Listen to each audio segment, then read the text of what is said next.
Okay, let's dive right into this explainer.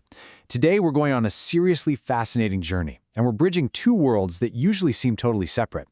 We're going to start with the grounded, almost biological illusions of what we usually call physical attractiveness, and then move all the way to the profound spiritual reality of true beauty. It's the kind of journey that's going to challenge literally everything we think we know about why we're drawn to certain things and, certain people. To really kick things off, just think about this incredibly provocative claim from Adi Shankaracharya in the Saundarya Lahari. He essentially says that even a dull, completely inactive man, someone who's just tired and totally lacking in charm, becomes completely magnetic if the goddess casts even a slight, passing glance his way. Countless women, or really people of any gender, become hopelessly drawn to him, like they're hypnotized. It's a wild claim, right? But it perfectly sets up our central mystery for today. What exactly is this irresistible attraction? And, more importantly, who is this goddess? Well, the ancient texts answer that mystery so beautifully. If we look at the Agni Purana, true beauty is defined as Atma Chaitanya, which basically means self-consciousness. It totally flips our definition of beauty on its head. It's not a physical trait. It has absolutely nothing to do with the shape of your face. True beauty is actually the outward, visible expression of inner bliss. When someone is disconnected from their true self, bogged down by the everyday sorrows of the mind, that beauty just kind of vanishes. But when you're close to the self, that pure bliss radiates outward, and people genuinely experience beauty when they simply look at you. Now hold on a second, because I know exactly what the modern skeptic is thinking right now. If true beauty is just this expression of inner bliss, then why do supermodels and TV actors seem so beautiful, even if they might be, completely disconnected from any kind of inner spiritual self? I mean, we live in a world that is literally obsessed with physical appearances. So how does this ancient philosophy account for the face on a modern billboard? So the answer actually comes down to a really vital psychological distinction. There is a massive, massive difference between true beauty and mere attractiveness. True beauty naturally arises from inner bliss. It evokes this really peaceful essence, or rasa. Attractiveness, though, that operates entirely at the level of the body and the mind. It's artificially triggered just to awaken sensual desire, not peaceful bliss. What we're seeing on TV isn't true beauty at all. It's just a highly engineered illusion of attractiveness. It's honestly fascinating when you realize that makeup and fashion are basically just exploiting evolutionary psychology. Take artificial blush on someone's cheeks, for example. We are biologically wired to respond to a flushed face because, naturally, it signals increased blood flow and mutual attraction. Since you can't fake a real blush, our brain just accepts the makeup as a genuine biological signal. Or think about long legs, which are often exaggerated by high heels. Our unconscious brain instantly reads that as a marker of reproductive fitness and overall health. We are literally biologically conditioned to fall for these artificial triggers.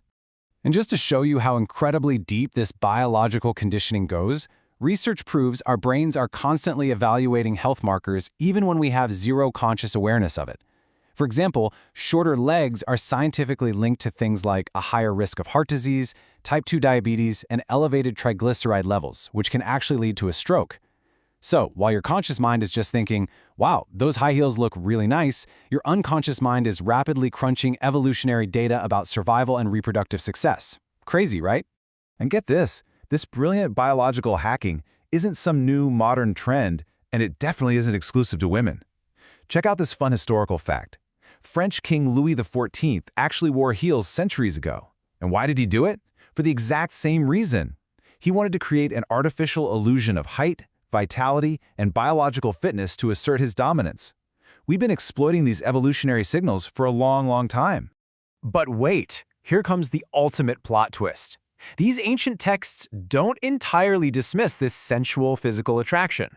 Actually, the Vigyan Bhairava Tantra says that even by seeing a beautiful woman, a person can enter samadhi, which is the absolute highest state of spiritual meditation. Now, how does that work? Well, it's because even physical sensuality, even our most basic human attraction, is just a tiny, fragmented reflection of divine bliss.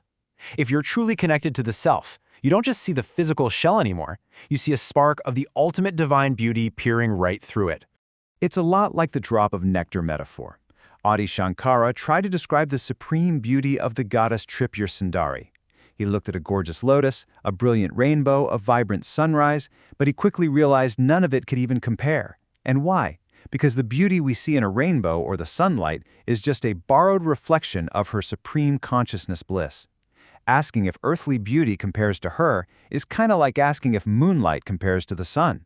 The moon only shines because of the sun, right? All earthly beauty is just a tiny drop from her ultimate infinite source. Visualizing the goddess, a journey to samadhi. All right, I want you to completely shift gears with me here for a second. Let's just slow down our breathing, let go of all that clinical biology of attraction we were just talking about, and walk through a guided visualization of true supreme beauty. Because pure bliss is a pretty abstract concept, Shankara gave us something real and vivid to meditate on, her form. So imagine standing right before the daughter of the Himalayas. Focus first on her crown. It's adorned with the most brilliant jewels you can imagine. But these aren't your typical earthly diamonds. Visualize the number 12. This represents the 12 radiant suns of the entire universe, all gathered together and shining simultaneously as jewels resting upon her head. And right in the middle of this blinding, glorious brilliance, a crescent moon sits beautifully in her hair, glowing like a multicolored rainbow against the intense light of those 12 suns.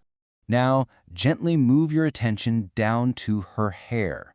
If the darkness behind your closed eyes right now represents human fear, doubt, and ignorance, imagine her hair flowing down over it. It's thick and dark, but not like an ordinary night sky. It flows like a dense, rich forest of deep blue lotus petals. It is so profoundly radiant that it actually pierces right through the dark night of our ignorance.